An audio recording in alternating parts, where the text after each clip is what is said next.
everyone, and welcome to Art of Citizenry podcast, where we navigate the complexities of doing good in an unequal world. I am your host and in-house educator, Manpreet Kaur Kalra.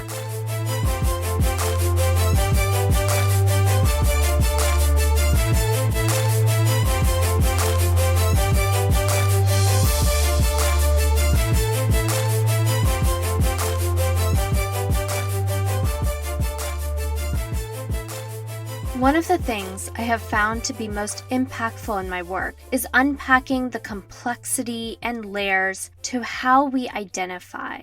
No single person has a single identity. We are multidimensional, with each layer of our identity shaping how we see ourselves and hope to be seen. It is not controversial to say that our identities are about more than just our race. And yet, when we think about representation, the web of experiences that shape our intersectional identities often melds together into one singular identifier of difference: race.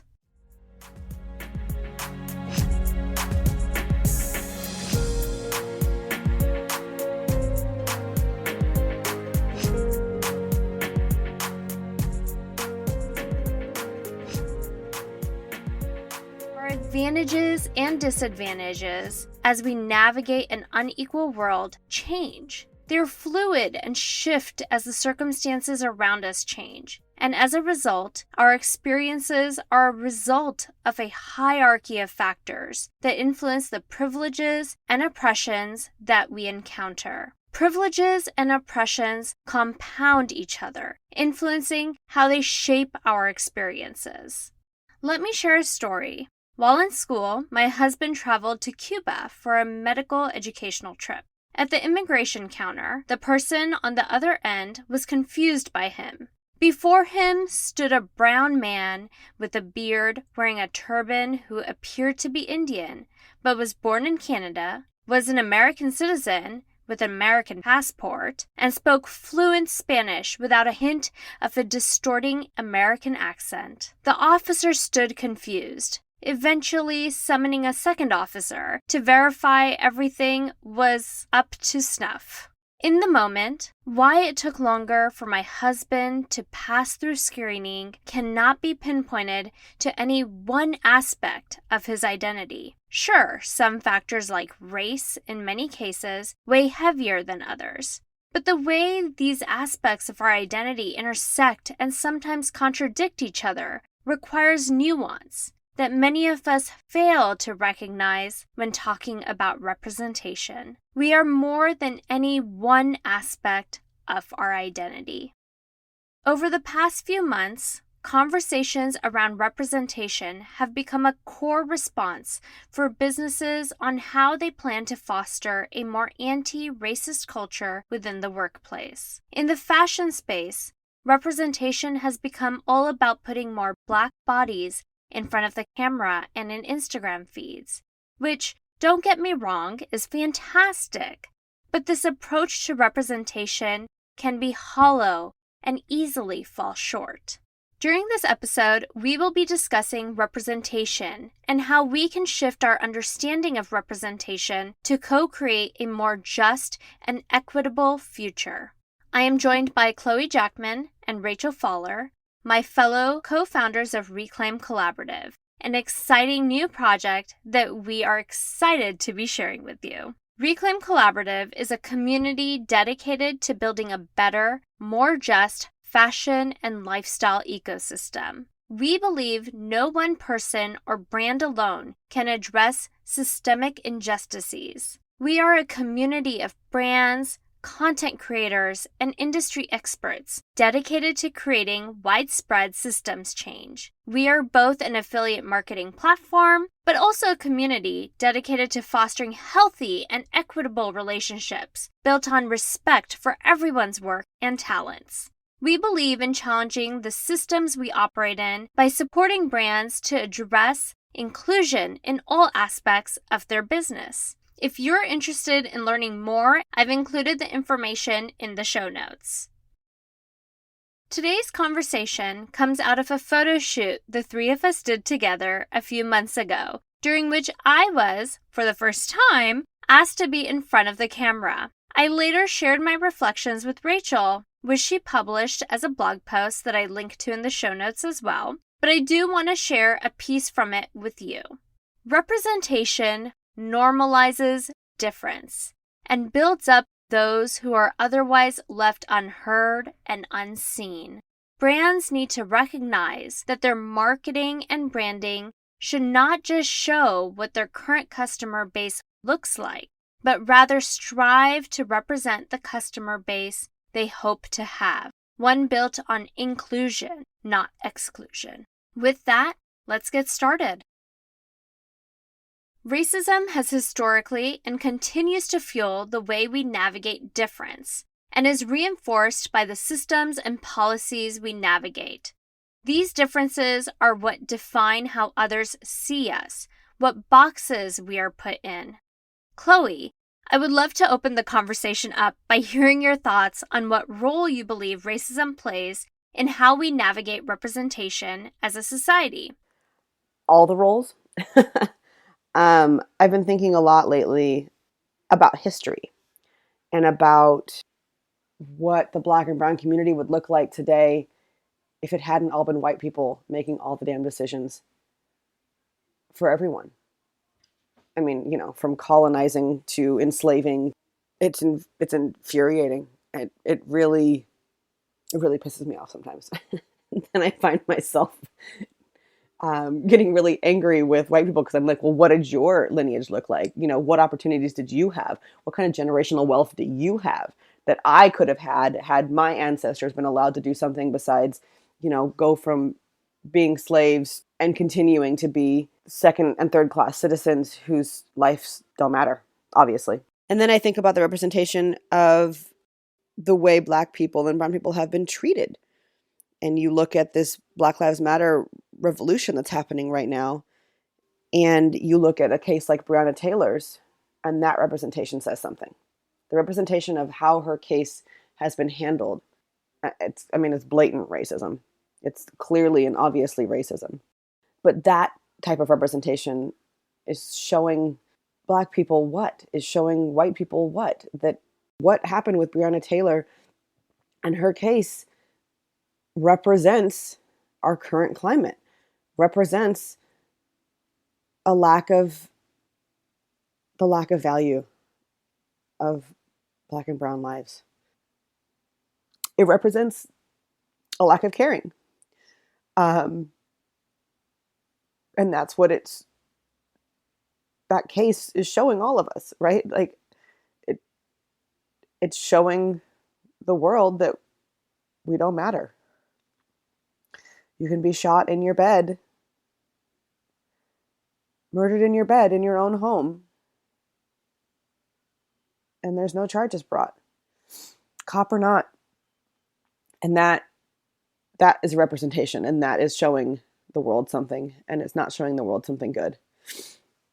We have our racist president who loves inciting racism. He literally did it last night. Stand by and stand back, Proud Boys. Stand by and stand back. The racism that has come to the surface in the last 3.5 years. It's come to the surface to understand, like it doesn't like suddenly, show up out of nowhere. It has always existed clearly, but there's this encouragement and this coming out of the shadows and this incitement of hate.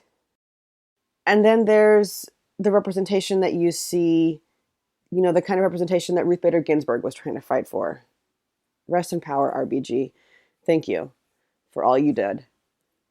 But you think about, she always wanted women to be in spaces where important decisions are being made. Just like I'm thinking about how different the world would look had Black and brown people been in the spaces where decisions were being made.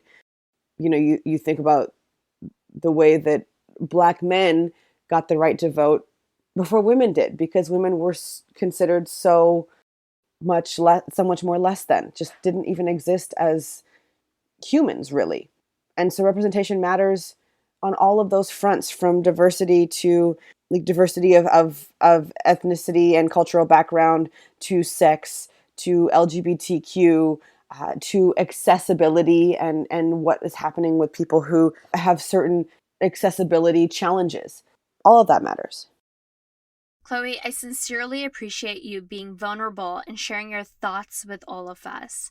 What you described makes me think about how important it is that we recognize that addressing racism requires us to first deconstruct the systems that have been built on oppression.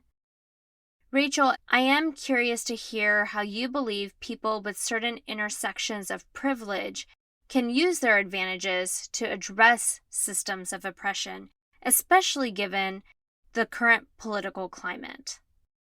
I second everything that Chloe said, and I think importantly, we all have to be, giving it everything we can all the time. If we don't change these power dynamics on a fundamental level, we will continue to have exploitative systems because these systems are designed to benefit a few people who are in positions of just astronomical power. So for me, I just get very discouraged when I think about that because it's so deeply ingrained, particularly with how corporate interests are aligned with US government. And that's why I think we really have to have a cultural shift. And that includes everything going down to how we talk about forming friendships and how we decide where we want to live and how we incorporate anti-racism and anti-bias training into our personal lives so we can change the dynamics of those relationships and how we build our businesses, how we hire, how we find out, how we find schools that we want to send our kids to. And to basically, it really goes into every aspect of the system and incorporating that cultural shift in every aspect of our lives on a fundamental level.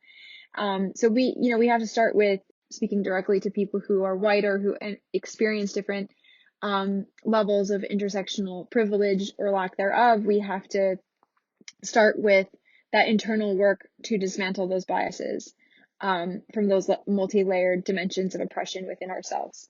And, of course, we have to vote and we have to participate and we have to resist and we have to challenge the system on so many levels. One of the things I have noticed over the last few months is an increase in representation of Black bodies in brand marketing, especially on social media. I remember right after the murder of George Floyd, brands started to post photos and run ads with Black models on Instagram. It is amazing to have more people of color in front of the camera, but we must be cautious not to fall into the realm of tokenism and performative allyship.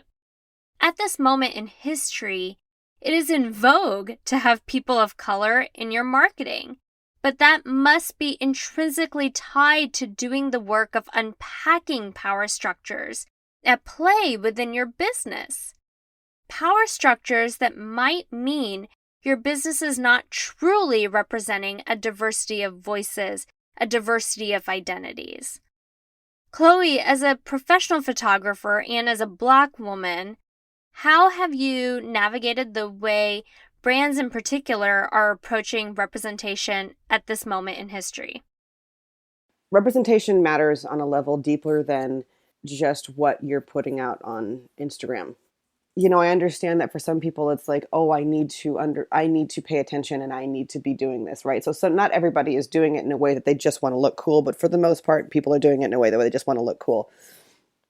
And they want to look like they're woke, right? And part of the movement, because the movement is trending and that's where you get more likes. Black is trending. It's quite a strange thing to be a Black woman in today's world. I can't imagine how strange it was to be, and heartbreaking it was to be a Black woman 50 years ago. But it's an interesting thing to be Black in 2020 because of this weird feeling of trending. It's like a sudden popularity contest, but just like with all popularity, it can feel very surfacey. When it comes to what I'm seeing with companies and businesses and brands, what I'm looking for right now and what I'm having conversations with people about is, what were you doing before April? What were you doing before George Floyd and Breonna Taylor and Elijah? Like, what were you doing before this revolution started? Were you just a totally whitewashed brand or business? And now suddenly you're like, oh, wait, look. I put some black people up. I found them, because literally I've seen that happening. But then beyond that, if you are really, really, really trying to make change, if this is something that you actually want to do, what are you doing on the back end? What are you doing that nobody's going to give you a pat on the back and a high five for? What are you doing that is not front facing and forward facing to the world? What are you doing to work on yourself and your business and challenge your ideas of racism? Because we all got them. You know, Mom Preet, I've listened to some of your podcasts, and it's like going to another country to build an orphanage, instead of just sending that money there and employing the people who are there. But you want to go because it looks so amazing that you've done that, versus just, quietly doing something just to be good, right? Like, that's the thing with the world right now, and representation and social media, is that we all want to be praised for everything that we're doing. And how are you working side by side with the people who are different from you to really truly understand how to do and be better, how to create a just future, how to hear and learn from the people who are actually suffering? Are you hiring people? Are you paying them? Are you paying into the reparations that Black and brown people deserve by hiring Black and brown people at the same wage that you pay everybody else? Are you doing it without needing to flaunt them in front of the cameras and on social media, and touting to your friends and community that you're doing such a good job because you hired one Black person out of the 14 employees that you have? For me, representation in the world of social media especially goes deeper than just what you see on the surface. I want to know that you're doing the good, hard work behind the scenes. That's what's important. If you want to do better and be better, it has to be a holistic approach. That's how I see representation changing racism, is when we go deeper than just what you get the pat on the back for. Yes, I completely agree. I think photography is just a start. Inclusivity has to be about more than customer-facing photography and marketing campaigns. It has to be about incorporating a diversity of experience in all aspects of your business. Rachel, we recently collaborated to work on Tonlay's brand values and the way you convey impact as a brand in collaboration with other members of the Tonlay team. You actually published a 2-part blog post about the process, which I've included in the show notes. I know you've spent a lot of time really thinking through your business model and how representation plays out in your business. How can businesses approach representation? What are your thoughts? So yeah, first and foremost, I completely agree with what Chloe said, that a lot of the times I think people are saying, how do I look authentic, instead of saying, how do I actually be authentic? And that really describes a lot of what's going on right now when people talk about representation. It's like, oh, we have to represent these different people. And so they're saying, well, how does our business actually show what we're doing? Instead of saying, what is our business actually doing?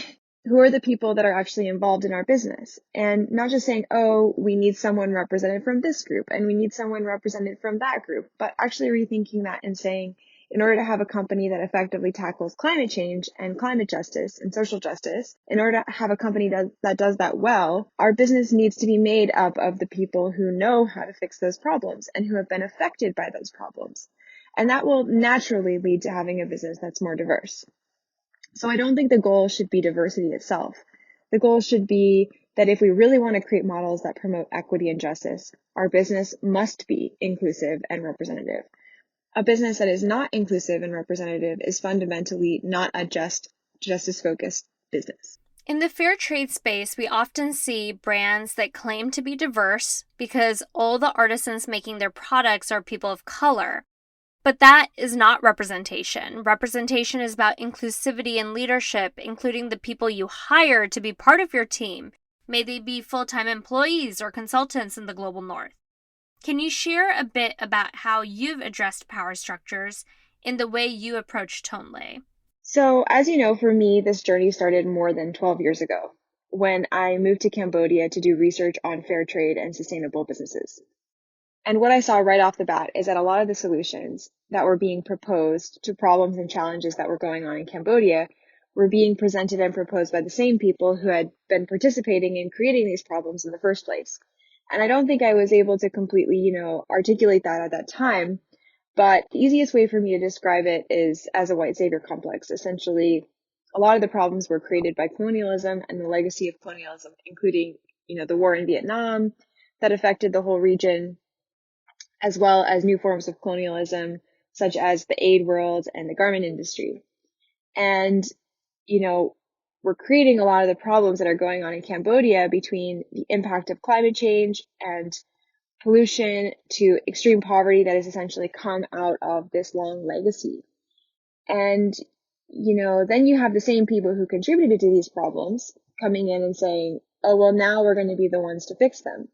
And because of that, they don't necessarily create solutions that are actually rooted in solving and addressing the real problems. I think you need these solutions to be absolutely locally led, and if not locally led, then in very close collaboration with the people who have been deeply embedded in the problems and know how to fix them. So that led to me starting my business in Cambodia, very much in collaboration with a group of people who came to me and said, hey, we want to start this thing and we want to work together to design and build a business.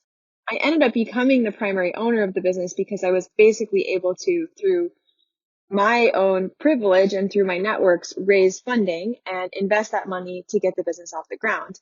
And a lot of people that I worked with didn't necessarily want to take on that financial risk. But I don't consider that just because I had the money to start this business and just because I was able to raise the funds to start this business, I don't think that makes me any more a co-founder or a more integral part of the business because so many different people collaborated and worked together to make this happen. And I really reject the idea that, coming from a background of privilege means that you are fundamentally more important. And I think that's the way that modern capitalism operates. And so I think from the get-go, Tonley has been a collaborative project and it's evolved a lot over time. It's changed a lot up until now. We started in 2008. So we've gone through a lot of different iterations. And that's been happening through deep ongoing conversation with the Tonley makers who lead the business on the ground in Cambodia. And for me, representation was never about, oh, hey, I need to hire a Cambodian person to lead our team because that's going to make us look good. It was like, no, these team members in Cambodia are the best people to lead this project because they understand what the problems are and they're creating solutions for their own community.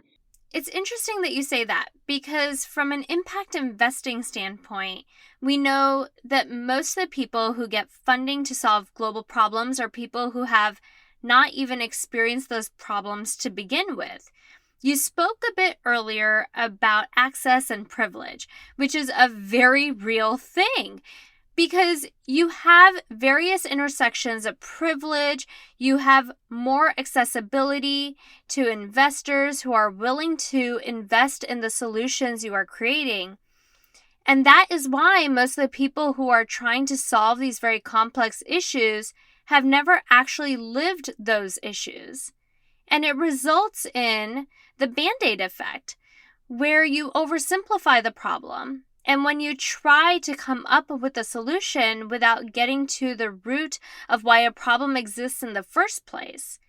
Yes, absolutely. And I think it's completely imperative that these people are involved in trying to create an effective solution, because what ends up happening a lot of times, and I know you've talked about this in your missionary podcast, is that white people in these countries in the so-called global south are automatically defaulted to as experts because of the privilege and power that they have through colonialism. And a lot of times they're not the right people to solve these problems because they don't fundamentally understand what the problem is. And sometimes they don't even have enough experience. And they're completely culturally unequipped in so many ways. And, I've seen it time and time again in Cambodia, specifically where white people are put into positions of power merely because they were white and not because they actually had specific expertise in that particular challenge. And you end up again with business models that are ineffective at best and at worst are actually creating harm. And, I understand the irony of me saying all these things as a white woman because I've made mistakes myself and missteps early on. But I will say, because I had the opportunity to go to Cambodia for a year and actually learn before I started anything, I got to work with a lot of people and ask a lot of questions and learn the language and embed myself as much as I could, not perfectly as because I'm never going to be able to assimilate, but as much as I could, I was there to learn. And I worked with people trying to develop something which was what they asked for and what they wanted, and not to say that there weren't mistakes. But, I think that's very fundamentally different than the model I see a lot of people doing. And even to the fact, where all of the toenail makers are directly employed by the business, where our makers are a fundamental part of our business, as opposed to most fashion design labels, which are really outsourcing to production, and the production of their products and the people who produce their products are not fundamentally considered part of their business. And as you know, this happens in the larger fashion industry as well, where basically brands never even ask their suppliers how to fix the problems that are directly affecting them. So you have the brands out there promoting sustainability, but it's really the suppliers who are actually on the ground doing the sustainability work, and the brand is really just the marketing house talking about the sustainability work. So, it's from fair trade right on up into the much larger fashion multinational conglomerates.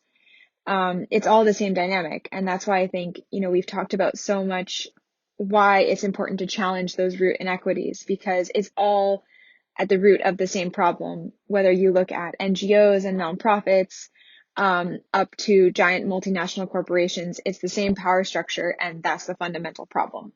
And I think you got to the core of what representation is. It's not about individual characteristics that make up any given person. It's about how those characteristics intersect and influence a person's experience. This is why concepts like intersectionality, which was coined in 1989 by Kimberly Crenshaw, are important, which essentially looks at how multiple forms of inequality or disadvantage compound themselves. Before I started doing the work I do now, I worked in tech, where my gender influenced my experiences more than my race. However, in the fair trade and sustainability space, I find my race being more central to the experiences I encounter. I mentioned this earlier, that our privileges are fluid. Can you talk a bit about how different aspects of your identity shaped your experiences as an entrepreneur in Cambodia in contrast to the United States? Living in Cambodia, and many times my white privilege in a way kind of overrode my sort of lack of privilege as a woman. And so I wasn't experiencing sexism because I was kind of, given this extra privilege for being white, and not really experiencing my lack of privilege for being a woman. And also, I was living in an environment and working in an environment with almost entirely women. And then when I came back to the US and I started running my business from the US and entered into some of the circles that were very male dominated in the tech world and the startup world, I was totally unprepared for how sexist that community was and how difficult it would be as a woman to operate my business, and needing to encounter these, gatekeepers who were by and large white men, the investors, the, leaders of programs that you wanted to apply to, the mentors, the whole network. I felt that, disadvantage of my gender that I never really had to confront living in Cambodia. I think what's really upsetting was that, these systems are designed to make it hard for women, and even more so for people with intersectional experiences of marginalization, to succeed. Even if I do all the things that men do when they fundraise, I could be penalized for exactly the same thing, like acting too confident or, assertive. And it was kind of felt like this, lose-lose situation. And of course I realized that, again, if you have those intersectional experiences of marginalization, it's going to be, even double or triple as hard, right? And that's why, because of the way this kind of gatekeeper situation is set up, then you're going to end up with boardrooms that are almost entirely white, and you're going to end up with companies that are almost entirely white. And then you're going to end up with those same companies creating policies and creating super PACs to elect politicians that are almost entirely white males. And it's this self-perpetuating cycle of protecting one's own interests and communities. Chloe and Rachel, I do want to take a moment before we sign off to let you both share what your hopes are for Reclaim Collaborative. Chloe, why don't you start? What is your dream for the platform? I mean, my vision and my dream gets really, really big. Probably bigger than Manpreet and Rachel want to deal with. But I think that we all are dreaming really, really big. It just requires a lot of work to execute those giant dreams. But I mean, first and foremost, I am just so honored that, you two wanted me to be a part of this. It is a big learning curve. It's a lot to learn. And I'm diving all the way in, and I'm really enjoying what I am learning. And there's a harsh reality to the sustainable and ethical world. I thought it was just puppies and sunshine and just only people doing really good work. And of course, with everything in the world, as we all find out when we become adults, there are lots of holes in this industry and lots of shortcomings.